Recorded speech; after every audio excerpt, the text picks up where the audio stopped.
આવનારા દિવસોમાં એ ખેડૂતોના ન્યાય માટે અને ગુજરાતના ખેડૂતોના ન્યાય માટે આજે આદિવાસી વિસ્તારોમાં મકાઈ મબલક પ્રમાણમાં પાકે છે. આખું વરસ ખેડૂતનો પરિવાર એમાં જીવ જોકી દે છે અને પરસેવો પાડે છે અને પાક લઈને જ્યારે બજારમાં જાય છે, સરકાર એક બાજુ કહે છે કે 2100 રૂપિયા અમે ટેકાનો ભાવ જાહેર કર્યો છે અને ત્યાં જાય એટલે 1700-1800 રૂપિયામાં વેપારી પડાવી લે છે. કપાસનો ભાવ 1620 રૂપિયા જાહેર કરવામાં આવ્યો છે અને જ્યારે ખેડૂત નાખવા જશે એને 1200 ને 1250 રૂપિયા આપી દેવામાં આવશે. એ જ પ્રકારે મગફળી હોય, તુવેર માત્ર 70 રૂપિયા કિલો લેવામાં આવે છે અને એ જ તુવેરની દાળ બજારમાં તમે ખાલી એ ભવડાવીને બજારમાં મૂકીને લેવા જાઓ તો કિલોના 200 રૂપિયા. તો આટલી મોટી કાટકી જે વચ્ચે થાય છે વેપારીઓ દ્વારા, દલાલો દ્વારા અને કેટલાક નેતાઓના મિલીભગતથી, એનો અમે વિરોધ કરીએ છીએ.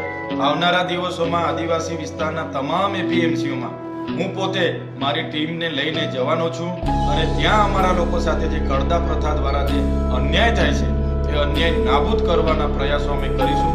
બોટાદના ખેડૂતો સાથે જે પણ થયું છે એ ખેડૂતો સાથે અમે બધા જ છે.